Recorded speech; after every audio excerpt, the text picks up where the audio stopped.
hables a nuestros corazones, Señor, porque estamos necesitados de ti, estamos sedientos de oír tu voz, Señor. Padre, ayúdanos, danos de tu gracia y de tu bendición ahora y siempre, Señor. Señor, perdona nuestros pecados, borra nuestras rebeliones, Señor.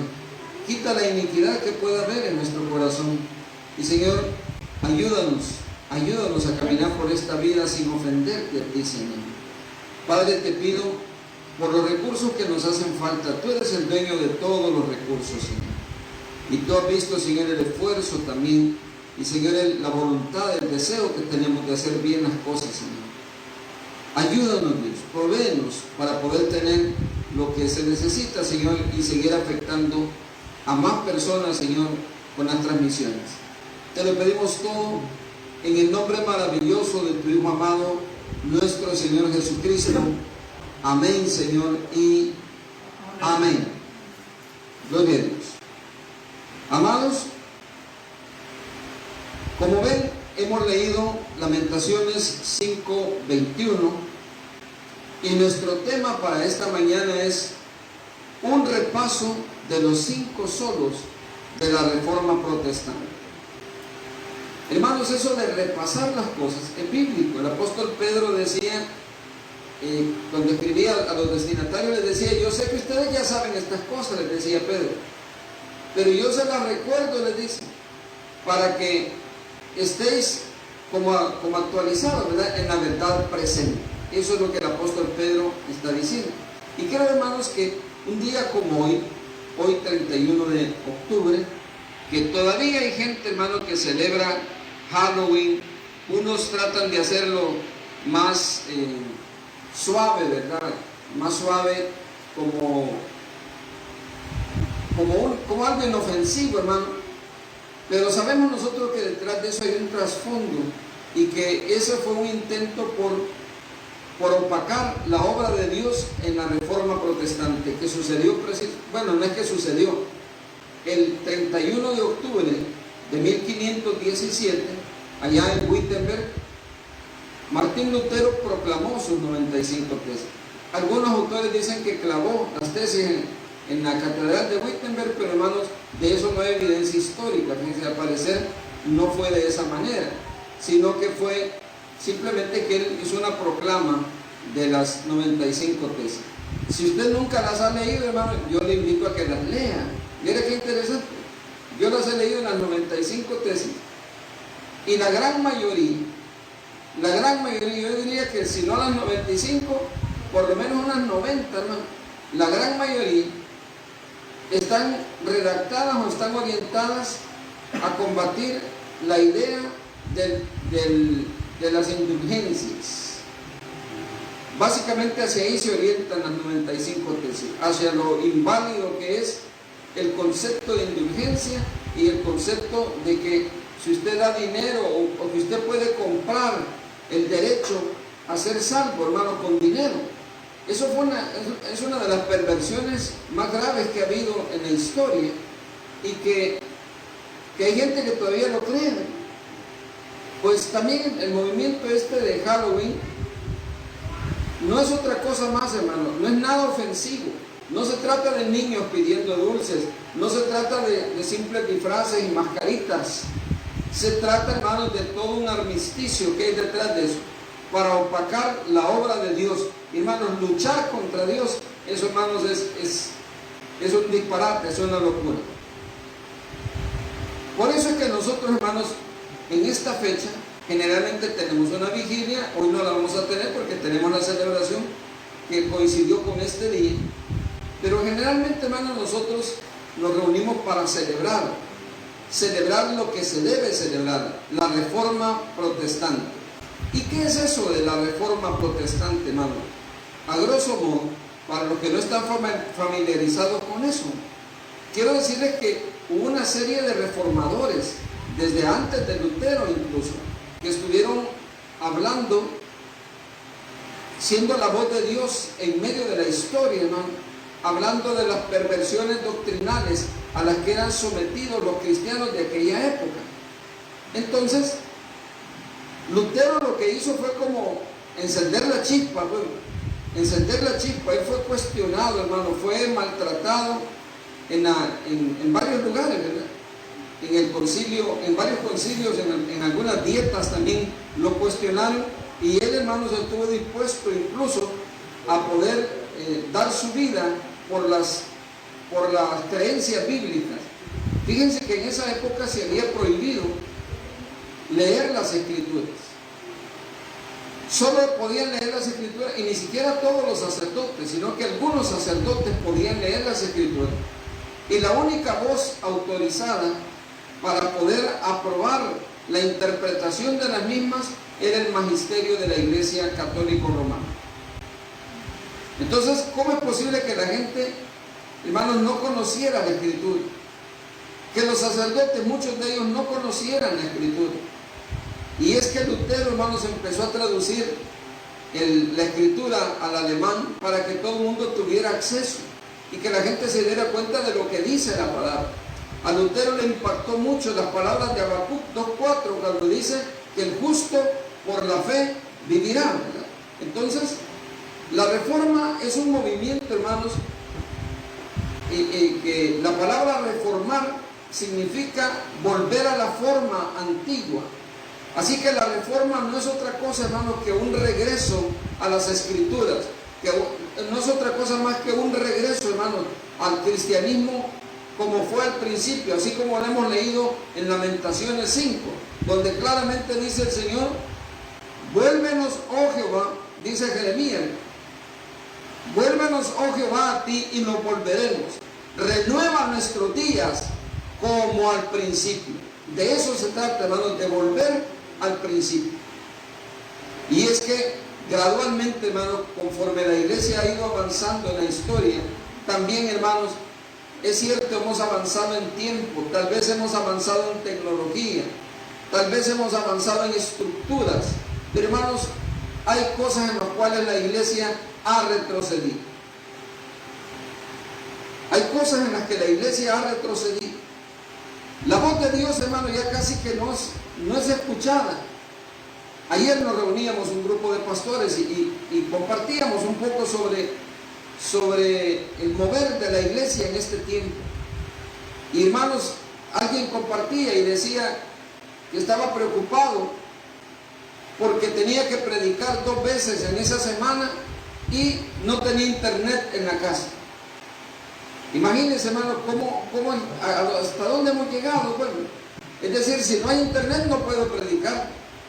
Entonces, como que la voz de Dios es internet ahora ya no consultamos a Dios, o ya no hay tiempo para orar, para leer la escritura y para exponer nuestro corazón delante de Dios y que Dios hable en nuestras vidas y nos diga qué debemos de decir. Parece que hemos retrocedido en eso, hermano. Hemos retrocedido, el mensaje ya no es el mismo, la exhortación ya no es la misma. Ahora, hermanos, como fue en aquel entonces, ¿verdad? En aquel entonces había un mover político importante. La iglesia romana estaba mezclada con los políticos. Y hoy parece ser, hermanos, que también la iglesia evangélica ha caído en ese error. Usted va a ver ahora cristianos pronunciándose en las redes sociales, hablando cualquier disparate, hermano. Otros apoyando cualquier cosa, cuando el papel de la iglesia no es ese, hermano. Mire, si se fija, hermano, y si lo ve fríamente, parece ser que los políticos han logrado dividir la iglesia. La política ha logrado dividir la iglesia. Ahora en la iglesia hay unos que sí y otros que no. Usted me entiende, ¿verdad? Y, hermanos, la iglesia se pelea por eso. ¿Sabe una cosa, hermano, interesante que reflexionaba? Más bien, que el Señor ponía en el corazón, es que como que el sueño de cada gobernante, hermano, el sueño de cada candidato de los partidos en el mundo entero, el sueño de ellos, hermanos, es ser la solución a los problemas del hombre. O dígame si no sueñan con eso los políticos. Dígame si el sueño de ellos no es resolver las cosas que a Dios le corresponde resolver, hermano. ¿Sí o no? Y, hermanos, hay gente que ha caído en ese error, en idolatrarlos, ha caído en el error de pensar que ellos son la solución. Mire, la gente tiene más esperanza hoy, hermano, y estoy hablando de los cristianos. La gente tiene más esperanza hoy de los políticos que de Dios, hermano. Esperan más de los políticos que de Dios. Tenemos, hermano, que volver al cristianismo como era antes. Tenemos que volver al cristianismo como era antes. Mire, en la Biblia hay datos interesantes. En la conversación que teníamos ayer en la reunión de pastores, veíamos cómo, hermanos, a Jesús lo mandó a amenazar a Herodes. Bueno, ahí se habla en la Biblia se habla de varios Herodes. Herodes Antipas, Herodes el tetrarca, Herodes el grande. Se habla de diferentes Herodes porque heredaban el título, el nombre. Los Herodes eran idumeos, hermano. Por cierto, el profeta Abdías profetizó, hermano, Dios le dio la palabra a Abdías, que los idumeos habrían de desaparecer de sobre la faz de la tierra. Los idumeos eran descendientes de Esaú. Y cuando murieron los Herodes, se acabaron la raza de idumeos. Pero, hermanos, Herodes no era judío. Herodes no era romano tampoco. Herodes era idumeo. Y él gobernaba la provincia de Judea. Recuerden ustedes que los romanos después pusieron a un romano que se llamó Poncio Pilato, porque al parecer como que los intereses del gobierno romano no estaban bien representados con Herodes. ¿Se recuerda? Herodes le mandó a decir a Jesús que lo iba a matar. Herodes nunca había visto a Jesús, hermano. Jesús nunca había visto a Herodes. Jamás se habían encontrado, pero le mandó a decir que lo iba a matar. Y Jesús le manda a decir, díganle a esa zorra, le dijo. Así le dijo el Señor. Díganle a esa zorra que mañana yo voy a echar demonios, hoy y mañana yo voy a liberar cautivos. Díganle a esa zorra. ¿Qué estaba diciendo el Señor? Mire, ese señor cree que porque es el gobernador de Judea, yo tengo que pedirle permiso, yo tengo que someterme a sus planes y a sus proyectos. Ojalá entendiéramos eso los cristianos. Pues díganle a esa zorra que mi ministerio no depende ni de las decisiones de él, ni las disposiciones de él. Mi ministerio depende de lo que el Padre me mandó a hacer. Eso es lo que el Señor le estaba diciendo díganle a esa zorra, le dijo. Díganle a esa zorra que yo voy a liberar gente, yo voy a echar fuera demonios, gente, hoy y mañana, hasta el día de mi hora, hasta que el Señor me diga que debo llegar hasta ahí. Hermanos, la voz profética de Dios ha menguado en este tiempo. Qué triste, hermanos, ver en las redes sociales cristianos que hermanos, escriben unas boberías, hermanos, perdón la palabra, pero escriben una bobería, que creen que con su amargura, creen que con su frustración van a corregir la vida de otros, hermanos. Si no han podido ni corregir la suya, menos van a corregir la de los demás. Lo único que puede cambiar la vida de las personas es la palabra de Dios, hermanos. Por eso es importante revisar los 5 solos. Es importante volver como al principio. Es importante, hermanos, tener claro que somos la voz de Dios sobre la tierra, que fuimos creados para alabanza y gloria de su nombre, que nuestro compromiso es con el reino de Dios y no con los reinos de este mundo, hermano. ¿Sí, amén? La reforma, hermanos, fue la respuesta de Dios a las perversiones doctrinales. La reforma fue un mover de Dios. Hermanos, después de la reforma se reunieron y pasaron 25 años en concilio, 25 años en reunión permanente, intentando detener la reforma. Ahí nació la famosa contrarreforma. Pero hermanos, hasta el día de hoy, ni han podido, ni van a poder detener el mover de Dios en la historia. Pero es importante, hermanos, que nosotros nos volvamos como al principio. Que nuestra esperanza, hermano, no esté puesta en programas de gobierno, no esté puesta en seres humanos. Que nuestra esperanza siempre esté puesta en el Señor. Sí, amén. Hermanos, la Biblia dice que hay maldición para el que confía en el hombre. Maldito el varón que confía en el hombre y pone carne por su brazo y su confianza se aparta de Jehová. Es importante, hermanos, que volvamos como al principio, que tengamos claro, hermanos, que tenemos un llamado de Dios y que somos el pueblo de Dios sobre la tierra y que Él nos llamó con propósito. Claramente lo dice el apóstol Pedro, que nos llamó para anunciar las virtudes de aquel que nos llamó de las tinieblas a su luz admirable. Pero la iglesia no está haciendo eso, hermano. Mire, una de las cosas, hermano, que he estado pensando, bueno, a veces suena eso un poco ostentoso, ¿eh? Porque muchas veces es Dios el que pone ese pensamiento, ¿no? Si usted se fija, hermano, ¿qué ha pasado en estos 2 años de pandemia en el mundo entero? ¿Qué ha sucedido con las iglesias? ¿Qué ha pasado con las mega iglesias? Le pregunto, hermano, ¿han crecido las mega iglesias? Y se recuerda que las mega iglesias siempre decían, hermano, que los tiempos de crisis son bonancibles porque la gente corre a los templos. ¿Se recuerda? Aquí en El Salvador, en la época de guerra, incrementó la asistencia a las iglesias. Pero hermanos, no podemos nosotros ni encajonar ni predecir el mover de Dios. Dios se mueve con su soberanía como Él quiere y hace lo que Él quiere sobre la tierra, hermano, porque Él es el Rey de la gloria. Si se fija, hermanos, las mega iglesias han sido menguadas. Han sido menguadas. Ayer hablaba con un grupo de pastores, hermano, que conozco, algunos de ellos los conozco desde hace décadas. Y entonces ellos mismos daban testimonio y decían, mire, hermano, la iglesia se redujo a una cuarta parte. Otros decían, no, que hagan que una cuarta parte. A nosotros, dice, son poquitos. De 500 personas que teníamos, nos estamos reuniendo 62, decían.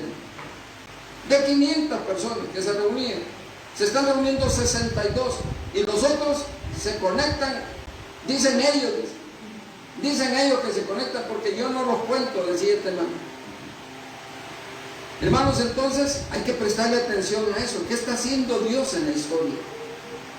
¿Qué está haciendo Dios? Y yo me atrevo a decir, hermano, que en esta época que Dios ha iniciado, que Dios ha permitido iniciar, el mover de Dios ya no se va a centrar en las mega iglesias. Creo yo que la etapa de las mega iglesias terminó en la historia de la iglesia ya. Creo que ahora, hermanos, el mover de Dios va a ser en los grupos pequeños, en las iglesias pequeñas. Va a tener mayor impacto en la vida de las personas, los grupos, las comunidades pequeñas. Y es que Dios nos está preparando para la persecución, hermano. En la persecución, ¿cómo nos vamos a reunir? Grupos enormes, hermano. Tendrán que ser grupos pequeños y cada vez quizá más pequeños. Así que, hermanos, no es para sentirse frustrados que nos reunimos un poquito, hermanos. Más bien hay que agradecer a Dios que en medio de la historia Él está haciendo movimientos y los grupos pequeños son la herramienta, el instrumento que Dios está usando en este tiempo. ¿Sí, amén? Pero hay que ver el mover de Dios en la historia. Hay que ver cómo se mueve Dios. Cómo mueve Dios las piezas, hermano. Porque nada sucede sobre la faz de la tierra sin que Dios lo permita, hermano. ¿Sí, amén? Lo bueno y lo malo, hermanos, es filtrado por Dios y Dios decide lo que sí y lo que no. Y lo que no, pues no, ¿verdad?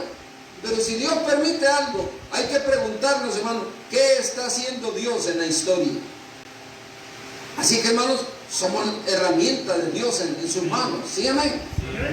Somos herramientas de Dios y Dios va a usar nuestras vidas, hermano. Eso sí, es importante disponer nuestro corazón para reactivarnos, hermano, en llevar el mensaje a más personas.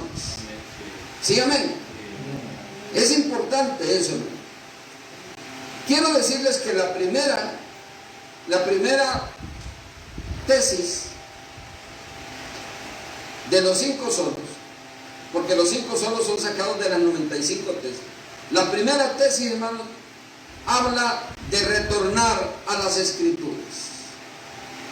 Y ese primer solo se llama así, solo la Escritura. ¿Por qué es importante decir solo la Escritura? Porque entonces, hermano, en aquel tiempo la Biblia hasta se había prohibido, hermano.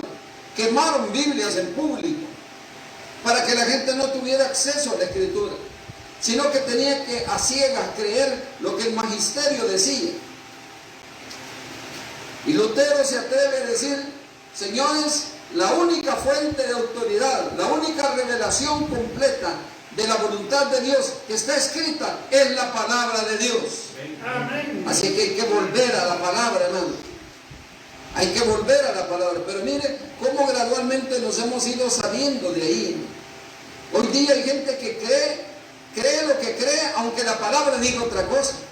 No, pero es que yo no es que yo. O sea, cuando yo digo yo no creo, estoy diciendo que mi opinión está por encima de la opinión de la palabra de Dios. Y eso no puede ser, hermano. Eso no puede ser. El primer pilar de la reforma, hermano, es la Escritura. Sin un retorno a la Escritura no puede haber reforma, hermano. No puede haber reforma. Y lo de protestante, hermano, fíjense que hay varias maneras de entender eso. Porque protestante nosotros lo relacionamos con que protesta, ¿verdad? Pero protestante parece ser que es una palabra compuesta. Pro quiere decir a favor de, y testamen quiere decir testamento. Protestante es a favor del testamento, a favor de la palabra, a favor de la revelación de Dios. Una reforma a favor de la revelación de Dios, eso significa la reforma protestante. Así que el primer pilar que fue restaurado, hermano, por Dios, fue el retorno hacia las Escrituras. El argumento fue que por sí sola la Escritura es la autoridad suprema sobre la iglesia. En ella cualquier autoridad, organización, experiencia, liderazgo, motivo o práctica dentro de la iglesia debía estar sujeta al tema de solo la Escritura. Solo la Escritura. Por eso, hermano, es que hace unos domingos lo decíamos: cuando alguien le diga alguna cosa que le parezca rara, usted lo primero que debe preguntar, hermano, es: ¿dónde está eso en la Escritura? ¿Dónde lo dice la palabra de Dios? Porque, hermanos, hay cosas que nos parecen bonitas porque alimentan nuestro ego, ¿verdad? Y las adoptamos como propias y queremos hacerlas parte de nuestra práctica o confiar en la experiencia de una sola persona. Es que a fulano le resultó, es que a fulano le sucedió tal cosa. Hermano, pero nosotros no podemos basar nuestra fe en la experiencia, en experiencias aisladas de la persona. Nuestra fe debe basarse en lo que Dios dice en la palabra, hermano. ¿Sí, amén? La palabra de Dios es la máxima autoridad en materia de fe y de práctica. Por tanto, nada que contradiga la revelación de Dios puede regular la vida del creyente. Nada, hermano. Nada de lo que contradiga la palabra puede regular la vida misma del creyente. En Gálatas 1, del 6 al 10, ahí lo leen ustedes después, pero el apóstol Pablo cuestiona a los gálatas y les dice: ¿quién os fascinó para que escucharan un evangelio diferente? Vamos a ver, ¿quién nos impactó a ustedes para que oyeran un evangelio distinto al que les hemos predicado?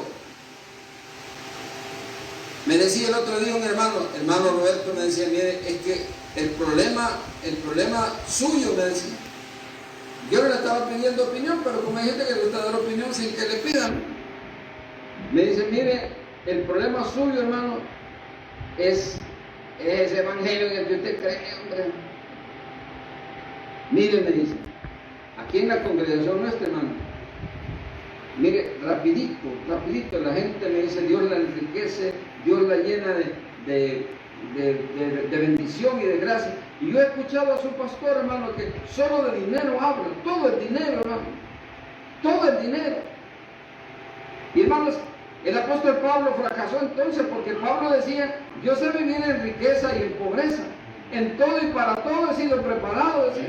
El Señor dijo también que vamos a tener aflicciones en el mundo, hermano.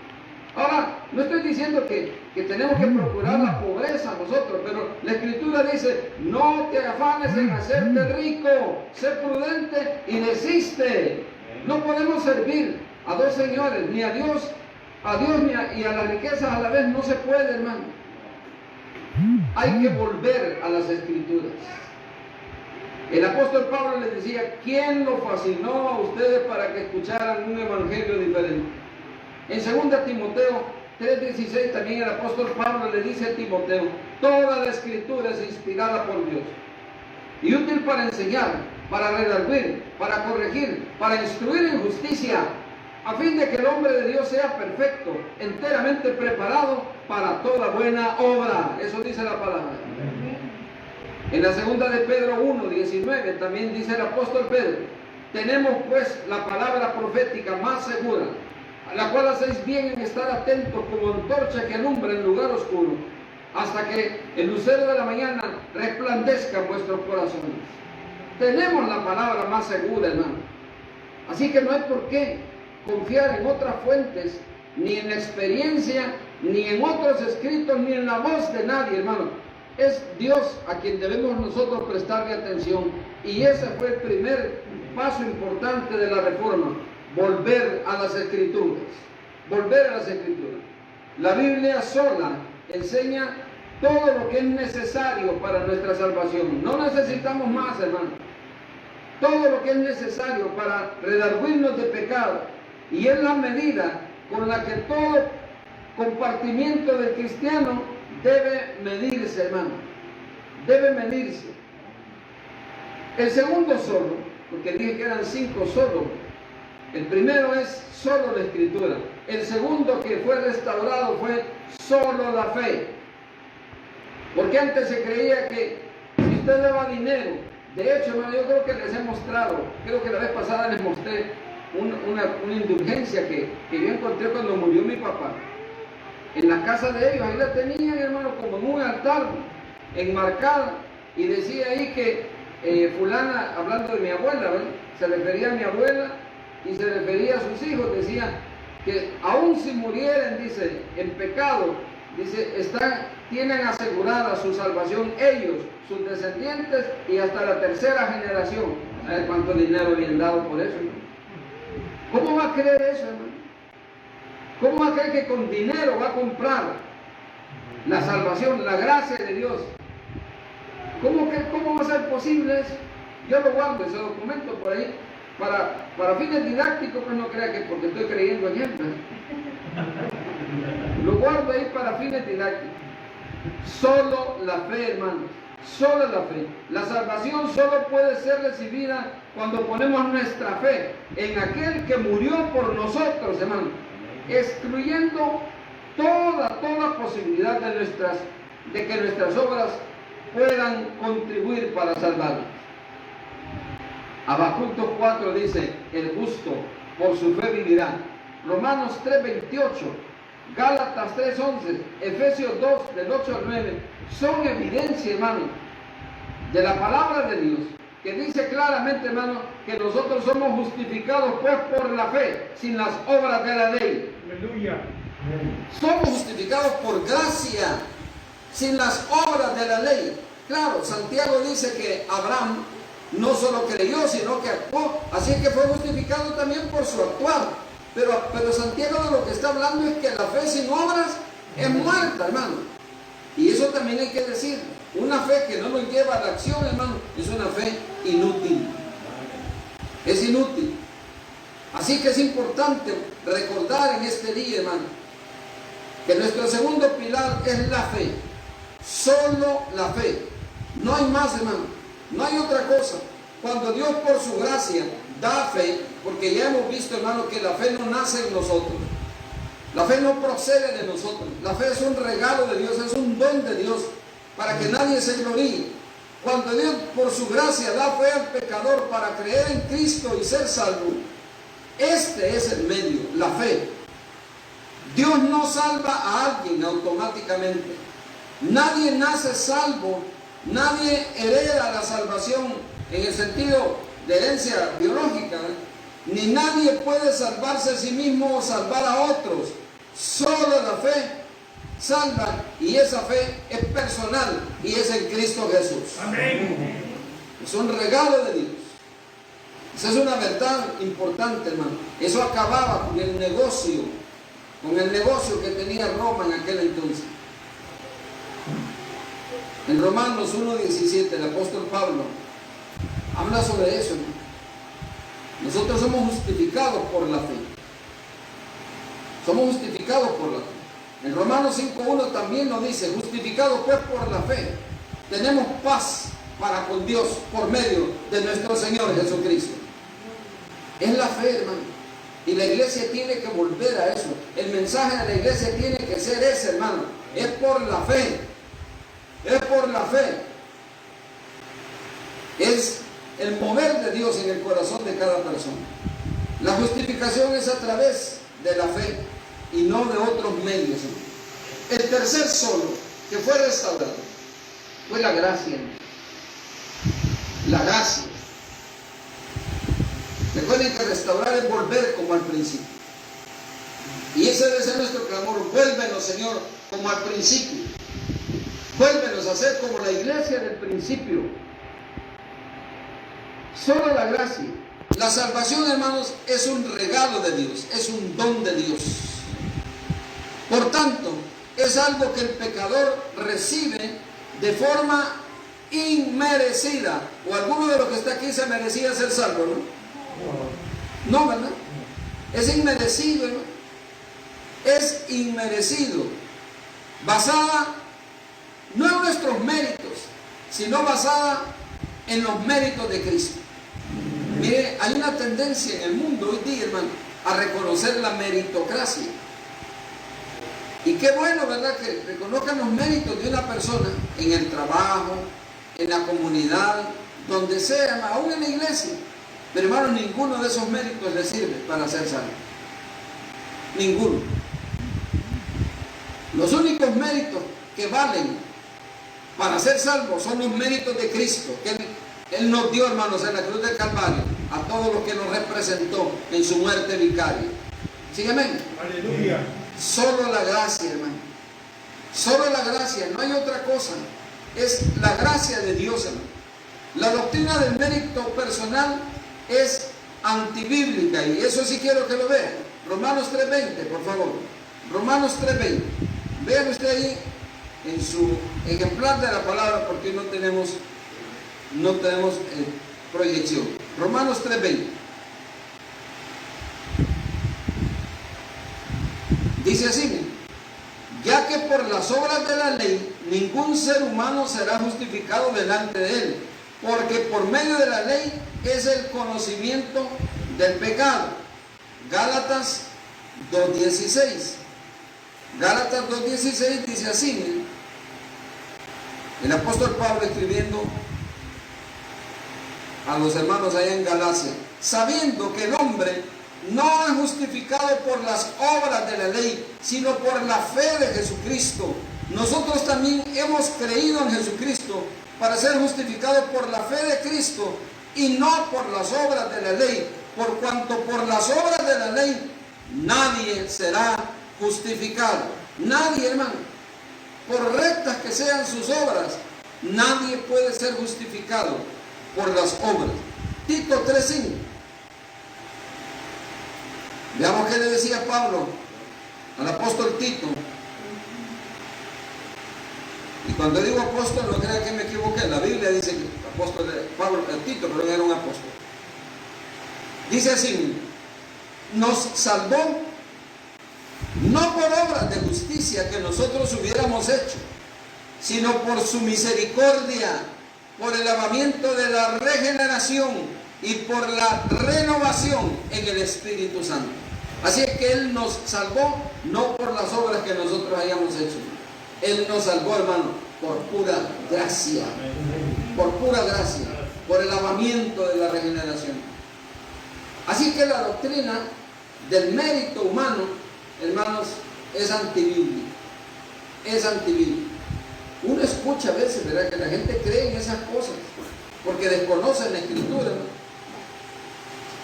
Se murió un trabajador y entonces cuando llegó la noticia alguien dijo: bueno, Dios lo tenga en su gloria, lo cual es un buen sentimiento. Pero otra persona dijo: eso ni que dudarlo. Si ese señor decía, era bien buena gente. Era bien buena gente. Y decía: ¿cuántas obras no habrá acumulado ese señor?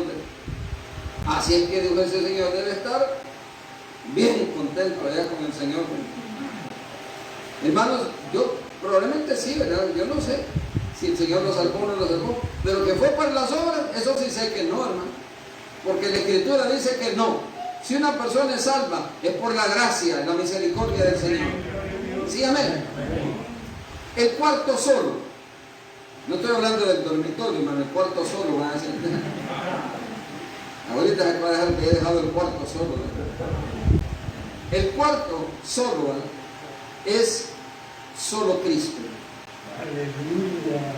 Solo Cristo. Qué corredentora, qué corredentores, qué santos, ni qué. Nada de eso, hermano. Por santo que haya sido un hombre, jamás, hermano, se va a poner en la par de Jesucristo. Y jamás va a poder reemplazar a Jesucristo. Porque la idea de algunos es esa, que como Dios está tan ocupado, entonces lo reemplaza uno de los santos. ¿Cómo va a ser eso? ¿Cómo va a ser? Imposible, ¿no? Solo Jesucristo. La salvación se encuentra solo en Cristo Jesús, hermano. Excluyendo así todo otro camino para llegar a Dios. Veamos cómo dice Hechos 4:12. El apóstol Pedro, hablando judíos, en el libro de los Hechos. Por cierto, les dijo, matasteis al autor de la salvación. Y luego les dice en Hechos 4:12, y en ningún otro hay salvación. Mire qué declaración, ¿no? Y en ningún otro hay salvación, porque no hay otro nombre bajo el cielo dado a los hombres en que podamos ser salvos. No lo hay, hermano. No hay otro nombre. Solo Jesucristo, es decir, Jesús es más que suficiente, hermano. ¿Sí, amén? Solo Jesucristo. No hay más. Ahí no hay donde perderse. No necesita ayuda ni nada que se parezca. Primera Timoteo 2:5. Primera Timoteo 2:5. Mire cómo dice. Porque hay un solo Dios y un solo mediador entre Dios y los hombres, Jesucristo, hombre. Hay un solo mediador, no hay más. ¿De dónde sacan los otros mediadores? Tienen que ser inventos, ¿no? Pues sí, es que si logran convencer a alguien que una figura que está por ahí es mediador, le van a ir a dejar dinero. El negocio, pues. Y la gente le pide y le lleva cadenas y le lleva presentes y le lleva cosas así, ¿no? Por gusto, hermano, porque no hay otro mediador, hermano. No lo hay. No hay otro mediador entre Dios y los hombres que Jesucristo, hombre. Es importante, hermano, volver al principio y volver a proclamar ese mensaje a la persona. También, hermanos, solo Jesús es el camino. Felipe se lo preguntó, ¿se recuerda? Felipe le dijo, bueno, ¿y por qué no le llevas? Pues estoy parafraseando. ¿Y dónde tú vas? Le dijo, mira, donde yo pues no podés estar por él. Bueno, muéstranos el camino, pues. Felipe le dijo, yo soy el camino y la verdad y la vida. Y nadie, fíjense que no dijo nadie va, dijo nadie viene al Padre si no es por mí. No hay otro camino. De hecho, al principio, a los cristianos les llamaban así, los de ese camino. Aún sin querer ellos reconocían que Jesús es el camino. Y por último, hermanos, el último solo es que habla sobre la vocación de la iglesia, sobre el propósito para el cual fuimos creados. Solo a Dios la gloria. Si nosotros reconocemos que solo la Escritura, y que la Escritura está revelada solo la fe, y que esa fe es por gracia, y que esa gracia es por la obra de Cristo, entonces, hermanos, no hay a quien más darle gloria. Al único que merece la gloria es a Dios. ¿Sí, amén? El propósito de la salvación que recibimos nosotros, hermanos, es glorificar a Dios, poner de manifiesto las excelencias o las virtudes del carácter de Dios. Veamos cómo lo dice el Salmo 9.1. Bueno, el Salmo 9.1 dice: te alabaré, oh Jehová, con todo mi corazón. Contaré todas tus maravillas. Para eso fuimos salvados, hermano. Efesios 1, del 4 al 6. Ese si quiere que lo vean. Efesios 1, del 4 al 6. Mire cómo dice. El apóstol Pablo, hablando a los efesios, les dice: en amor, habiéndonos predestinado para ser adoptados hijos suyos por medio de Jesucristo, según el puro afecto de su voluntad, para alabanza de la gloria de su gracia, con la cual nos hizo aceptos en el amado, en quien tenemos redención por su sangre, el perdón de pecados, según las riquezas de su gracia, que hizo sobreabundar para con nosotros en toda sabiduría e inteligencia, dándonos a conocer el misterio de su voluntad, según su beneplácito, el cual se había propuesto en sí mismo. Fuimos creados, hermano, para alabanza de su gloria. Ojalá entendiéramos eso, hermano, a la hora de cantar. Pero hay gente que no canta. Tenga la letra o no la tenga, no canten. Pero no voy a hacer una canción hoy que ya mañana estamos en noviembre, que ya empiezan los cumbiones de fin de año, ¿verdad? Ahí esa sí se la puede, ¿verdad? Esa sí se la puede. Bueno, hasta el pasito, ¿verdad? Ya ves, pues hay testimonio, ¿verdad? Hasta el pasito se puede. Mire qué tremendo, ¿no? Necesitamos poner las cosas en orden. Mire, es interesante, hermano, cómo nosotros los cristianos, ¿verdad?, usamos los conceptos para unas cosas sí, para otras cosas no. Y lo peor es que las usamos para lo que no debemos. Fíjese que cuando uno le dice a la gente de congregarse, porque congregarse es importante, hermano. La comunión de los santos es importante, aunque sea grupo pequeño, pero es importante. Pero cuando uno le dice a alguna gente de congregarse, ¿sabe qué dice, hermano? No, hermano, es que mire el repunte. No, es que miren las estadísticas. Pero hermanos, ¿y por qué no hacen uso de esa prudencia para ir al estadio? ¿Por qué no hacen uso de esa prudencia para andar vagando en las calles, en los centros comerciales, porque de comprar no compran nada? Vitrineando. ¿Por qué no hacen uso de esa prudencia para las fiestas y reuniones sociales? Pero no vaya a ser algo del Señor, porque no, es que el repunte. Es que es peligroso, hermano. Es que mire, hay que ser prudente, hermano. La misma palabra lo dice. Hay que ser prudente. Pregúntese dónde tiene mayor. ¿Usted cree que así como está se puede contagiar? Con mascarilla, todo, guardando la distancia. Es bien difícil, hermano. Es bien difícil. Pero la gente que va a lugares donde hay más personas tienen mayor probabilidad, tocan cosas que otros han tocado, hermano. Con la chapa de la puerta, que saber quién estornudó en la mano y después le hizo así. Ahí puede estar el virus, hermano. Aquí mira, hasta alcohol le ponemos. No hay abrir la boca, la mano, porfa.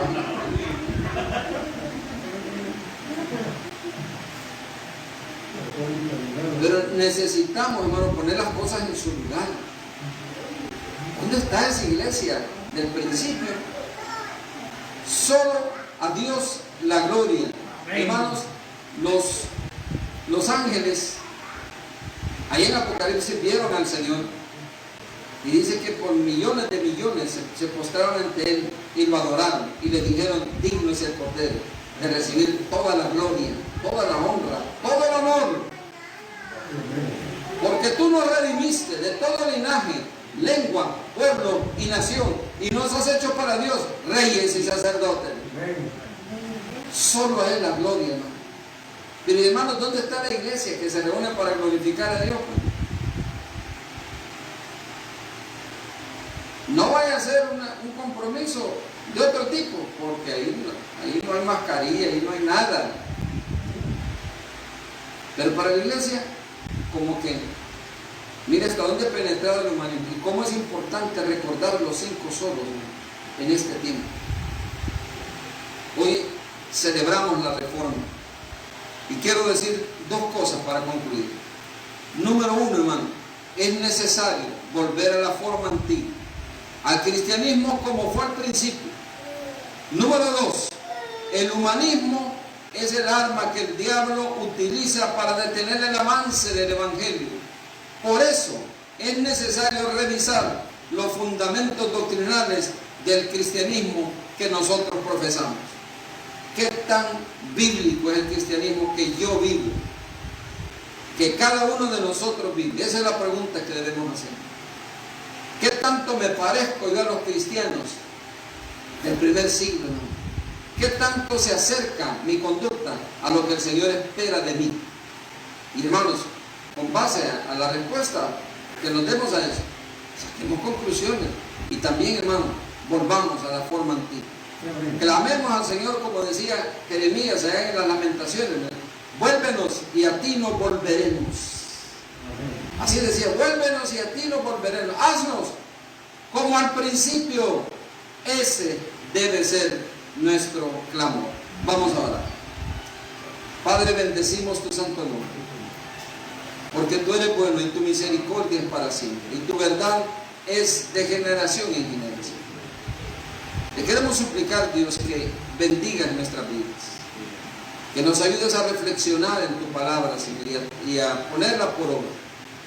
Señor, que nos ayudes a cuestionar los fundamentos de nuestra vida cristiana, Señor.